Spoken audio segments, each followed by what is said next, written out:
Ve şimdi Ağustos'un sonuna doğru, Ağustos'un sondan ikinci gününde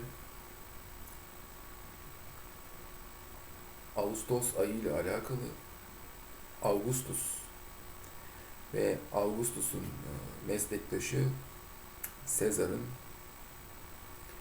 hayatını bir trajedi haline getirmiş Shakespeare'in fevkalade dahiyane yazılmış ve bir klasik olmuş, bir dünya klasiği olmuş eserini çevirerek inceliyoruz ve yorumlarla genişletiyoruz aslında. Şimdi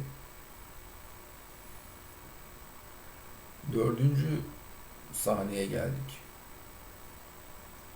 4. sahne diyor, Brutus'un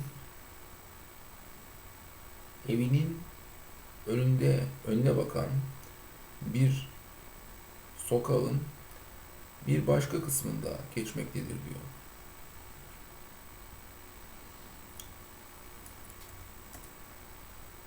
Ve sahneye Portia ve Lucius girerlerdi. Portia, I pray thee, boy, run to the Senate house. Stay not to answer me, but get thee gone. Why dost thou stay? Lucius, to know my errand, madam.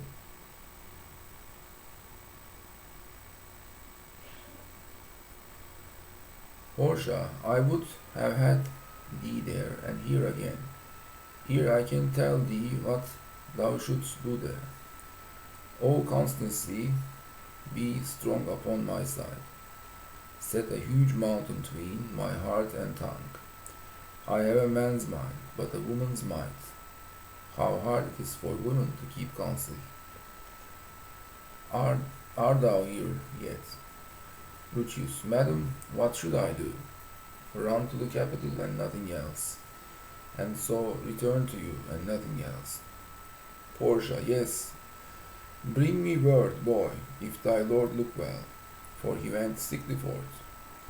And take good note what Caesar does, what suitors press to him. Hark, boy, what noise is that? Lucius, I hear none, madam. Portia, pray thee, listen well. I heard a bustling rumor, like a fray, and the wind brings it from the capital. Lucius, sooth, madam, I hear nothing. Enter Artemidorus. Şimdi bu ilk kısmı çevireyim. Burada anladığım kadarıyla Brutus'un karısı Portia ve onların bir takım getir götür işlerine bakan kahya diyebileceğimiz kişinin bir diyaloğu var ve diyor ki Portia, senatoya bir git bak diyor. Neler oluyor orada diyor ve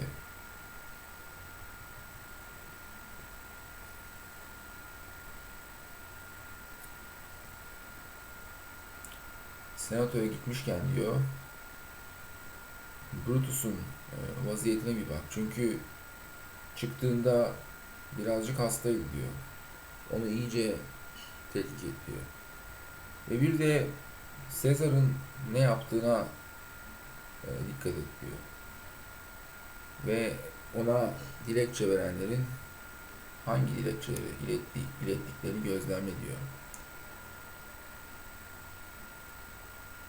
Şimdi kısaca özetledik. Enter Artemidorus. Sahneye Artemidorus girer diyor. Portia, come hither, fellow. Which way hast thou been? Artemidorus, at my own house, good lady. Portia, what is the clock? Artemidorus, about the 9th hour, lady. Portia, is Caesar yet gone to the capital? Artemidorus, Madam, not yet. I go to take my stand, to see him pass on to the capital. Portia, thou hast some suit to Caesar, hast thou not? Artemidorus, that I have, lady, if it will please Caesar to be so good to Caesar as to hear me, I shall beseech him to befriend himself. Portia, why knowest thou any harms intended towards him? Artemidorus, none that I know will be, much that I fear may chance. Good morrow to you. Here the street is narrow. The throng that follows Caesar at the heels of senators, of praetors, common suitors, will crowd a feeble man almost to death. I'll get me to a place more void, and there speak to great Caesar as he comes along. Portia, I must go in. Ah me, how weak a thing the heart of a woman is. O Brutus, the heavens speed thee in thine enterprise. Sure the boy heard me. Brutus had a suit that Caesar will not grant. Oh, I grow faint. Run, Lucius, and commend me to my lord. Say, I am merry, come to me again, and bring me word, what does he say to thee? Exeunt.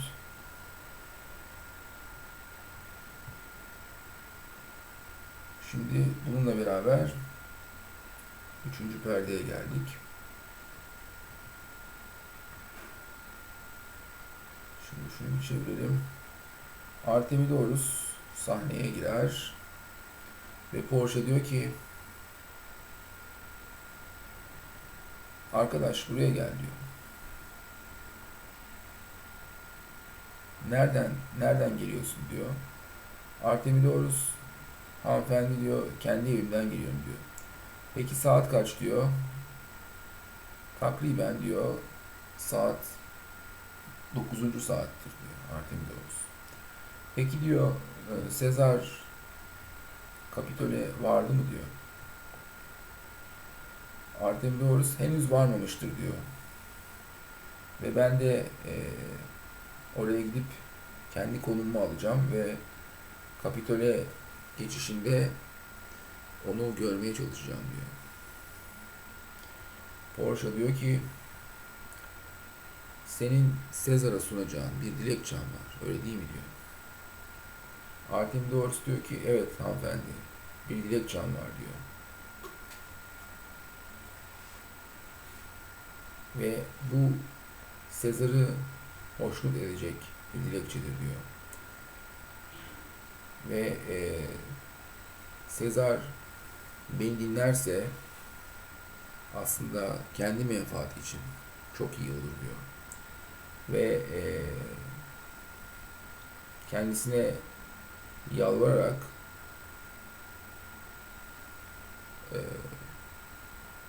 doğru işler yapmasını rica edeceğim diyor. Portia diyor ki, Sezar'a yönelik bir zararın veya bir teşebbüsün haberini aldın mı diyor. Artemidorus diyor ki, öyle bir haber yok bende diyor. Ama ihtimaldir ki bir tesadüfle olabilir diyor. Artemidorus, size iyi sabahlar dilerim diyor. Burada sokağın eni dardır diyor. Ve Sezar'ı yürüyerek takip eden bir kalabalık buraya birikecektir diyor. O kalabalık senatörlerden, pretorlardan ve halktan dilekçe vermek isteyen insanlardan müteşekkil bir kalabalıktır diyor. Ve bu kalabalık aslında takatsiz bir adamı neredeyse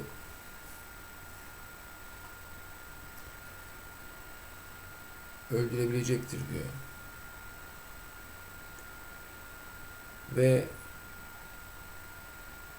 bana daha boş, daha tenha bir yer lazımdır ki diyor, Yüce Sezar'la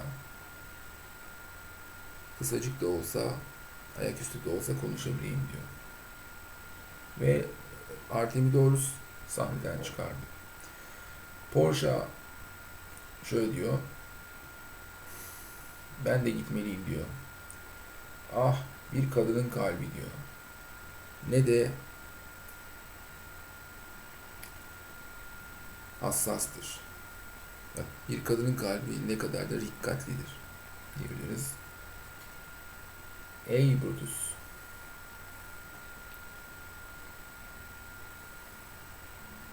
umarım diyor gök senin bu teşebbüsünde sana yardım eder diyor.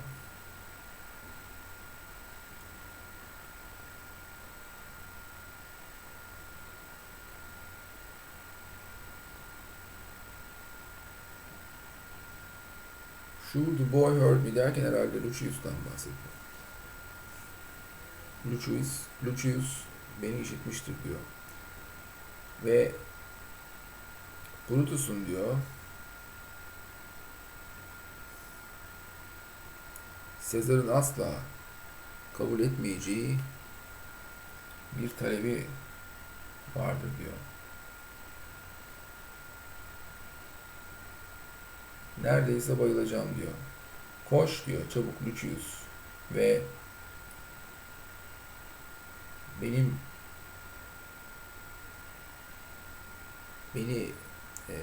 kocama eriştir diyor. Efendime eriştir diyor. Ona de ki diyor ben burada mutluyum. Ve sonra tekrar buraya gel ve ondan bana haber eriştir diyor. Ve Portia bu cümleyi söyledikten sonra sahneden çıkar diyor Exeunt. Şimdi geldik 3. perdeye. 3. perdenin 1. sahnesi. Yine Roma'da Kapitol denilen tepenin yamacında ve bir senato oturumunda. The Senate sitting diyor. Bir senato oturumu. A crowd of people in the street leading to the capital. Among them Artemidorus and the soothsayer flourish. Enter Caesar, Brutus, Cassius, Casca, Decius, Metellus, Trebonius, Cinna, Antony, Lepidus, Popilius, Publius and others. Sokakta diyor, Kapitol'e doğru seyirten bir kalabalık görülmektedir diyor. Bu kalabalığın içinden şu şahsiyetler seçilmektedir diyor. Artemidorus, kahin, bunlar bir görünüp bir kaybolmaktadır diyor. Ve sahneye diyor Sezar, Brutus, Cassius, Casca, Decius, Metellus, Trebonius, Cinna, Antony, Lepidus, Popilius, Publius ve diğerleri girer diyor. Sezar diyor ki gelir gelmez. The Ides of March are come. Mart'ın ortası işte geldi çattı diyor. Kahin ya soothsayer diyor ki evet Sezar ama henüz geçmedi diyor. Geldi ama geçmedi. Şimdi 1. dipnot. Burada yine muhterem Shakespeare editörü Plutarchus'un bu hususta ne yazdığını okura anlatmak için bir iktibas yapmış dipnotta, onu da okuyalım. There was a certain soothsayer that had given Caesar warning long time afore to take heed of the day of the Ides of March, which is the 15th of the month, for on that day he should be in great danger.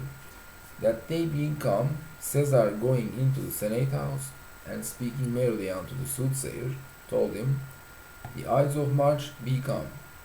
So they be, softly answered the soothsayer, but yet are they not past. Şimdi Plutarch'ın anlatısı şöyle. Muayyen bir kahin kişi vardı diyor. Bu kişi Sezar'a çok daha uzun zaman evvel bir ikazda bulunmuştu ve Mart'ın ortasına tekabül eden günlere e, dikkat etmesi gerektiği hususunda uyarmıştı diyor Sezar'ı.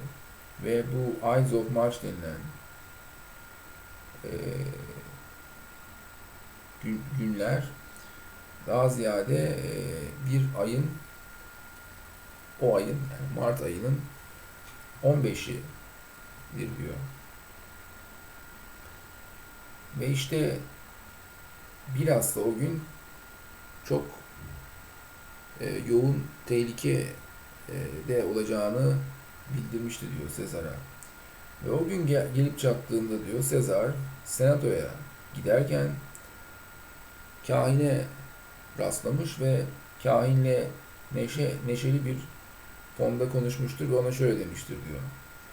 İşte Mart'ın ortası geldi bile ve kahin fevkalade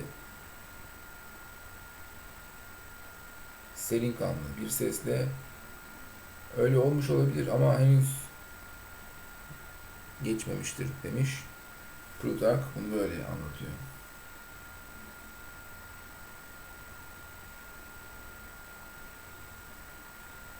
The Ides of March are come, soothsayer, I Caesar, but not gone.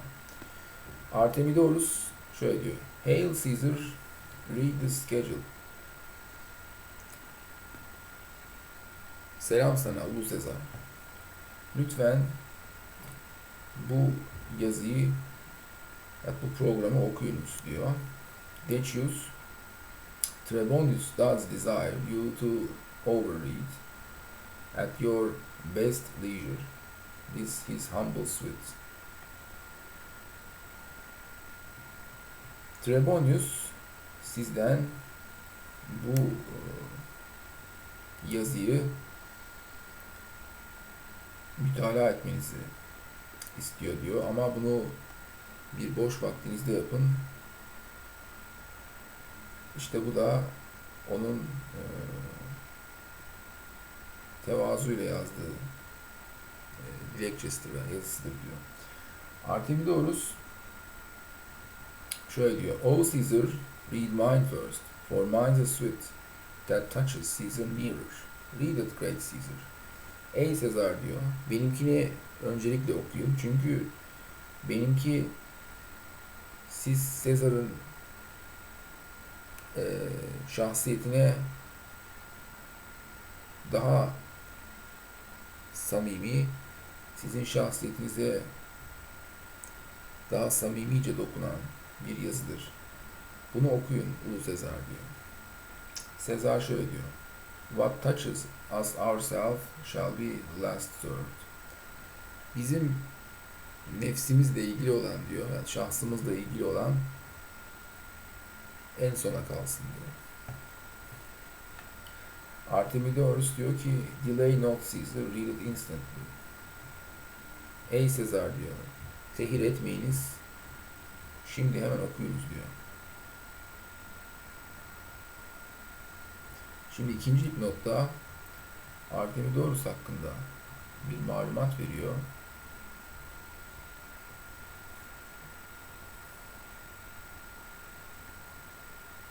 Yine Plutark'tan iktibas yapılmış. Şöyle diyor. One Artemidorus also, born in the Isle of Cnidos, a doctor of rhetoric in the Greek tongue, who by means of his profession was very familiar with certain of Brutus's confederates, and therefore knew the most part of all their practices against Caesar, came and brought him a little bill written with his own hand of all that he meant to tell him, he marking how Caesar received all the supplications that were offered him, and that he gave them straight to his men that were about him, pressed nearer to him, and said, Caesar, read this memorial to yourself, and that quickly, for they be matters of great weight, and touch you nearly. Caesar took it of him, but could never read it, though he many times attempted it, for the number of people that did salute him, but holding it still in his hand, keeping it to himself, went on withal to the Senate House. Çevirelim.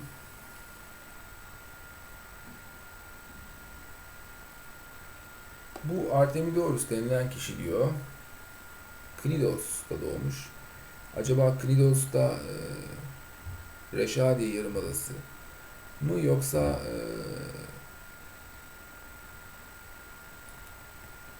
oradaki adalardan birinde mi doğmuş? Isle of Knidos diyor. İşte o artık nerede doğmuşsa Knidos'ta doğmuş. Ve Yunanca Yunani ilimlerde diyelim bir retorik profesörüydü diyor. Ve mesleği icabı ve mesleğini tanıdıklarıyla diyor, bu kişi diyor Brutus'un teşriki mesaide olduğu pek çok kişiyi tanıyordu diyor. Ve işte bundan ötürü diyor, bunların Sezar'a karşı tasarladıkları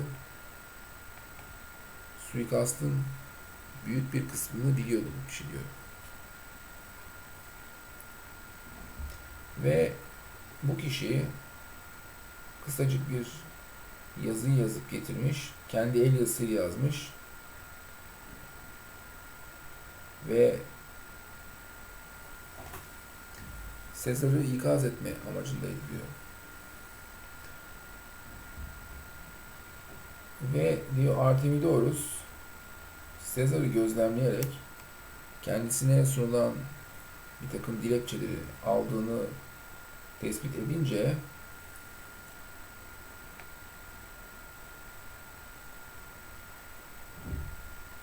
o da kendi yazısını Sezar'ın hemen civarındaki muhafızlarına vermişti diyor. Ve hatta Sezar'ın yanına kadar sokulup Sezar'a şöyle demişti diyor. Sezar, bu bilgi notunu ya bu muhtırayı kendiniz okuyunuz ve çarçabuk okuyunuz. Çünkü çok mühim meselelerden bahsetmektedir ve sizi alakadar etmektedir demiş. Sezar yazıyı almış ama okumaya fırsat bulamamış. Pek çok kez okumaya teşebbüs etmesine rağmen çeşitli manialar çıktı diyor. Halktan pek çok kişi Sezar'ı selamladı ve Sezar bir türlü bu Artemidorus'un verdiği ikaz yazısını okuyamadı diyor. Ve ancak elinde tutmuş kağıdı ve yine elinden bırakmamış ama bir türlü kağıtta ne yazdığını okuyamamış. Ve kağıdı elinde tuttuğu halde senatoya girmiştir diyor Plutark.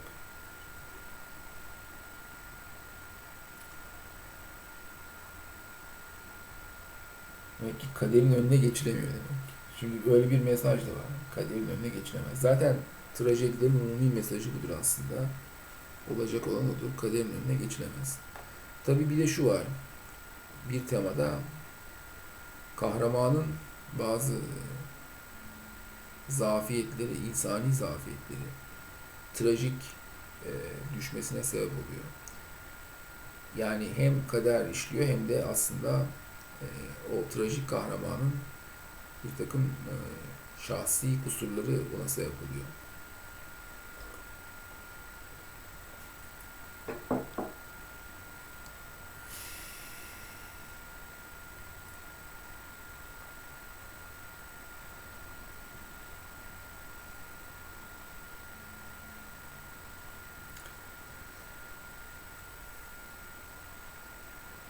Sezar diyor ki, "What is the fellow man?"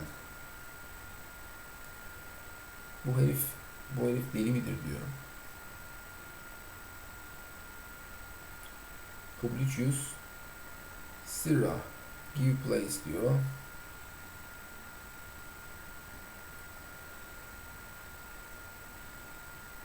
Ne demek anlamadım.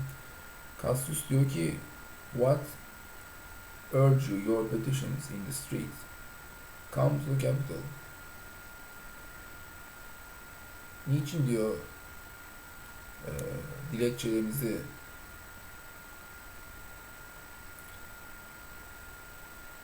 caddede veya sokakta almada ısrar ediyorsunuz diyor.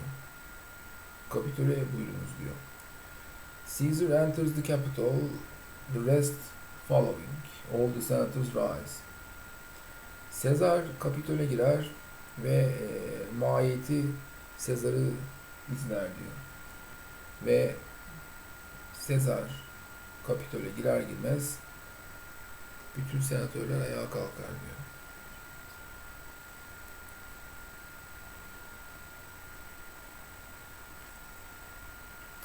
Popilius, I wish your enterprise today may thrive. Cassius, what enterprise, Popilius? Popilius, fare you well. Brutus, what said Popilius Lena? Cassius, he wished today our enterprise might thrive. I fear our purpose is discovered. Brutus, look how he makes to Caesar, mark him.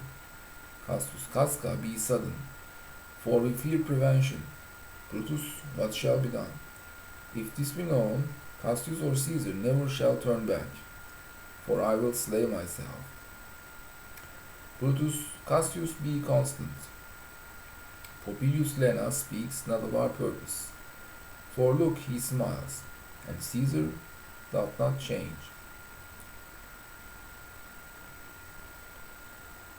Cassius, Trebonius knows his time, for look you, Brutus, he draws Mark Antony out of the way.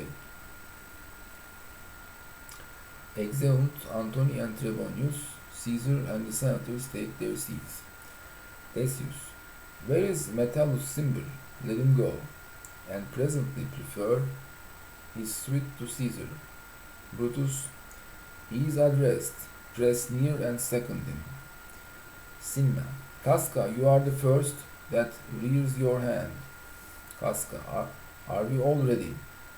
Caesar, what is now amiss that Caesar and his senate must redress? Metellus, most high, most mighty, and most puissant Caesar, Metellus Cimber throws before thy seat an humble heart. Ve köşeli parantez içinde kneeling diyor.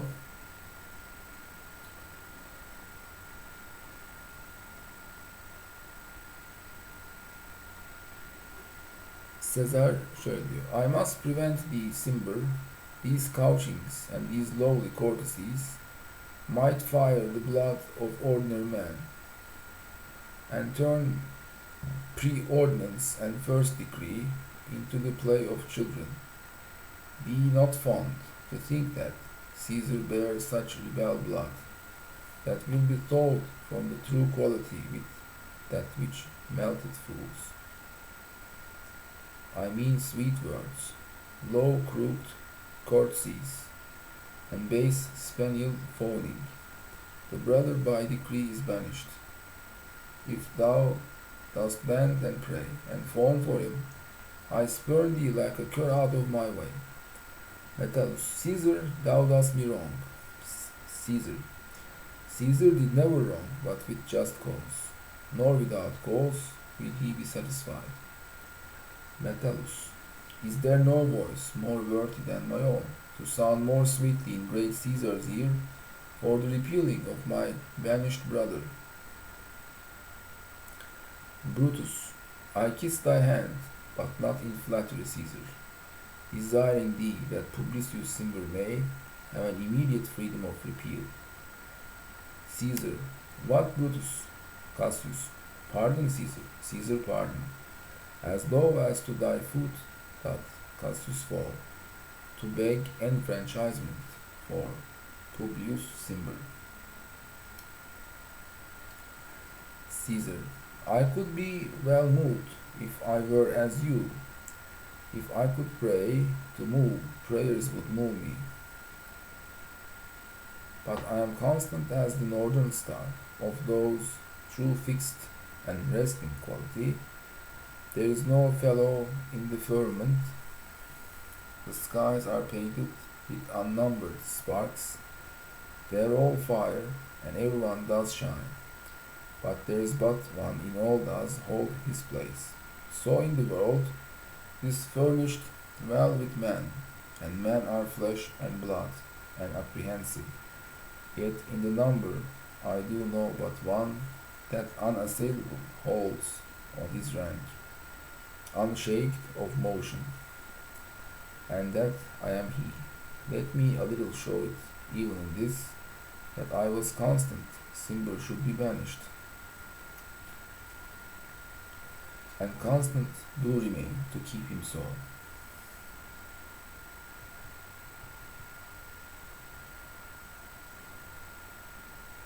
Cinna.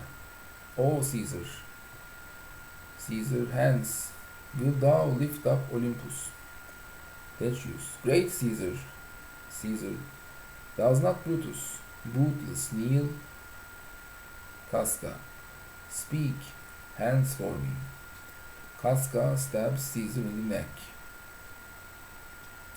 Caesar catches hold of his arm. He is then stabbed by several other conspirators, and at last by Marcus Brutus. Caesar et tu brutu, et tu brute, et tu brute. Then falls Caesar. Köşeli parantez için dies.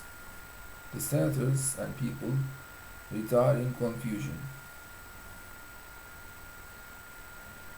Cinna, liberty, freedom, tyranny is dead.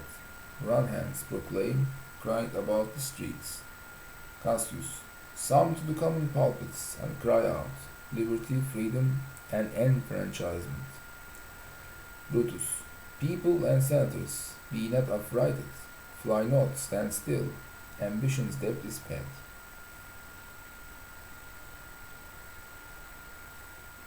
Casca, go to the pulpit, Brutus.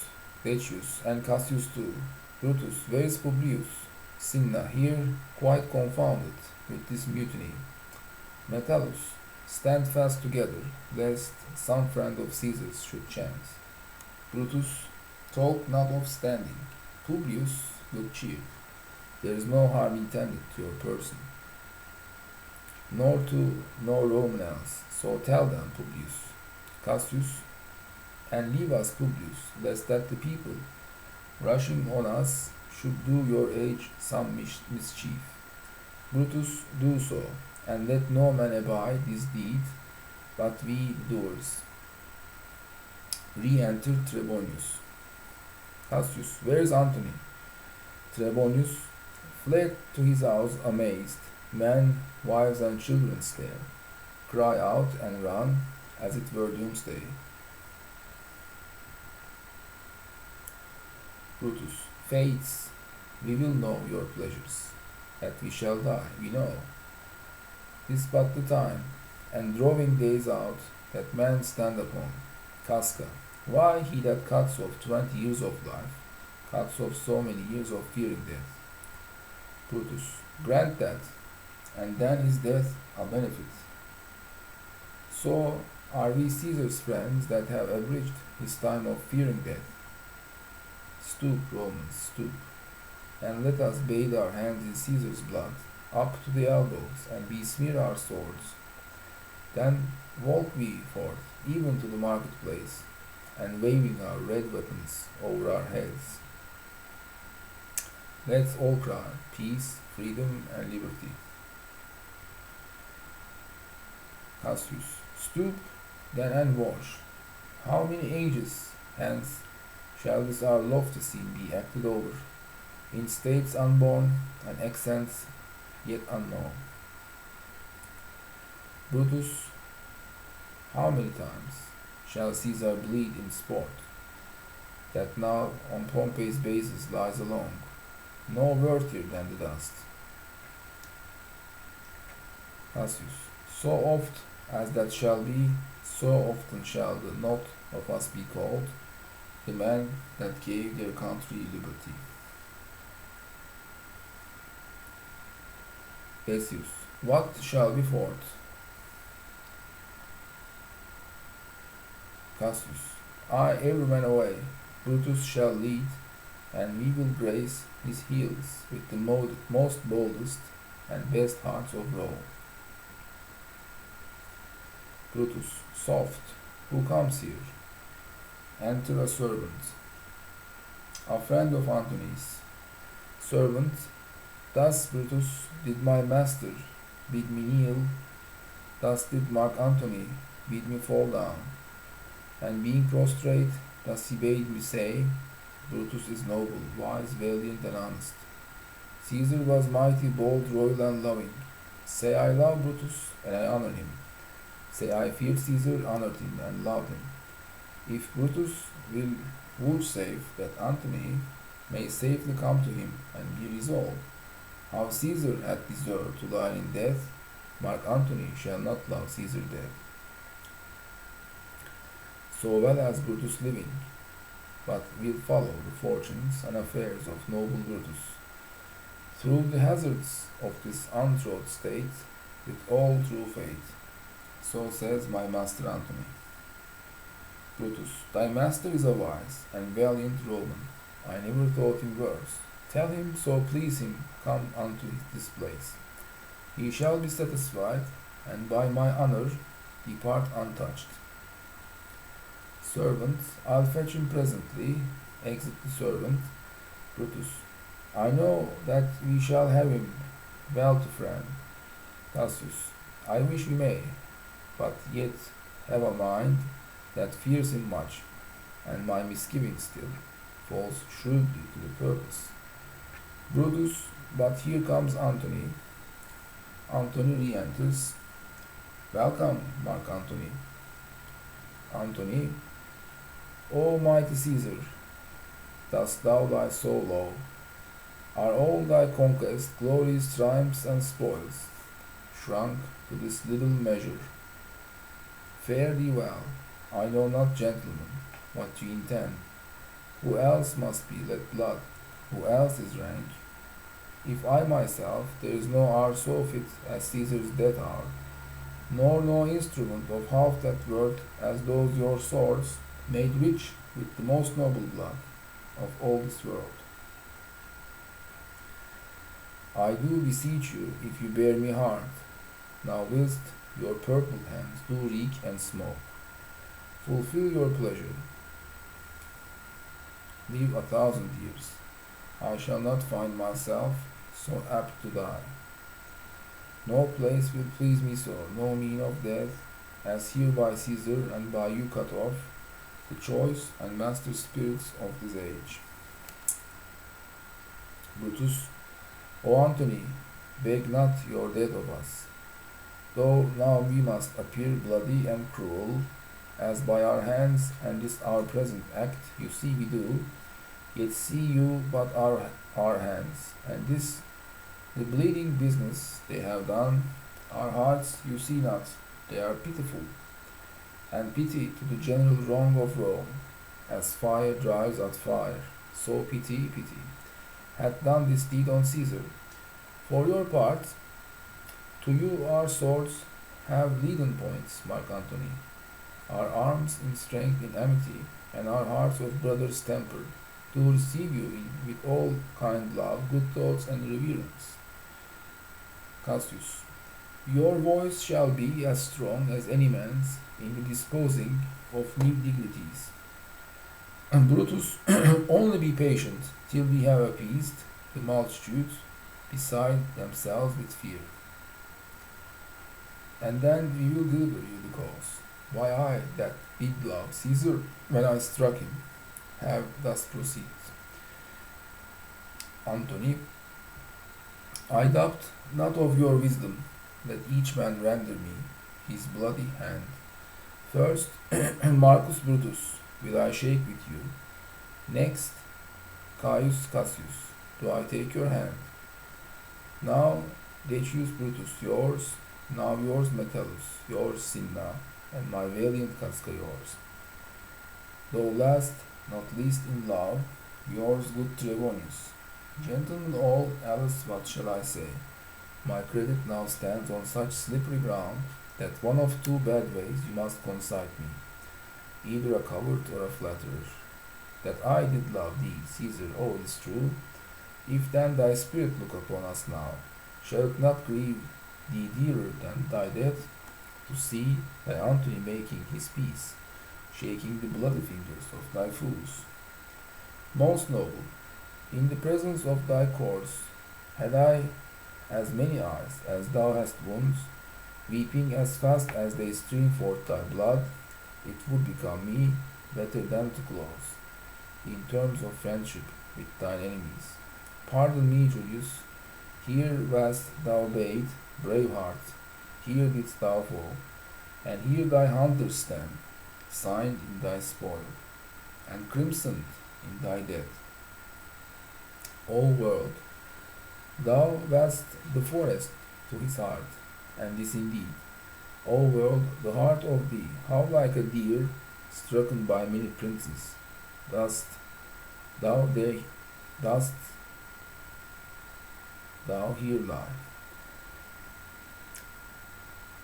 Cassius, Mark Antony, Antony, pardon me, Caius Cassius. The enemies of Caesar shall say this, then in a friend it is called modesty. Cassius, I blame you not for praising Caesar so, but what compact mean you to have with us?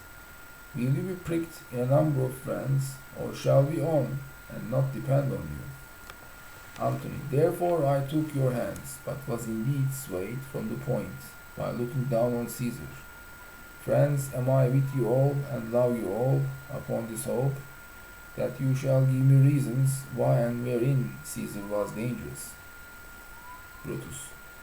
Or else were this a savage spectacle, our reasons are so full of good regard, that were you, Antony, the son of Caesar, you should be satisfied. Antony, that's all I seek, and am moreover sweeter that I may produce his body to the marketplace.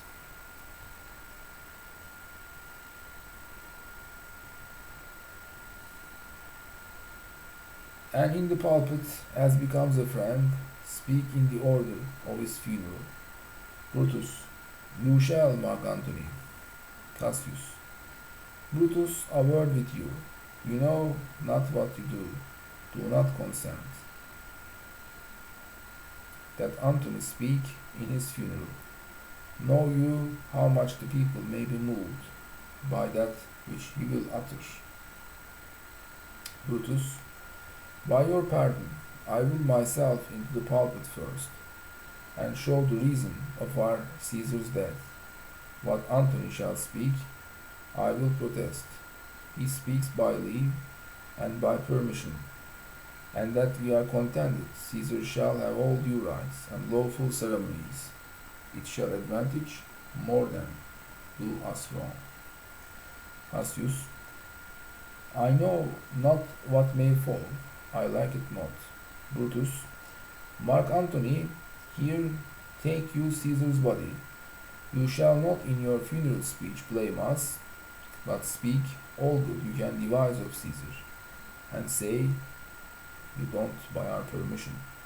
Else shall you not have any hand at all about his funeral, and you shall speak in the same pulpit whereto I am going, after my speech is ended. Antony, be it so. I do desire no more. Brutus, prepare the body then and follow us. Exeunt all but Antony. Antony, oh pardon me, thou bleeding piece of earth, that I am meek and gentle with these butchers. Thou art the ruins of the noblest man that ever lived in the tide of times. Woe to the hands that shed this costly blood. Over thy wounds now do I prophesy, which like dumb mouths do ope their ruby lips to beg the voice and utterance of my tongue. A curse shall light upon the limbs of man domestic fury and fierce civil strife shall cumber all the parts of Italy. Blood and destruction shall be so in use, and dreadful objects so familiar, that mothers shall but smile when they behold their infants quartered with the hands of war, all pity choked with custom of fell deeds. And Caesar's spirit, ranging for revenge, with Ate by his side, come hot from hell, shall in these confines, with a monarch's voice, cry havoc, and let slip the dogs of war.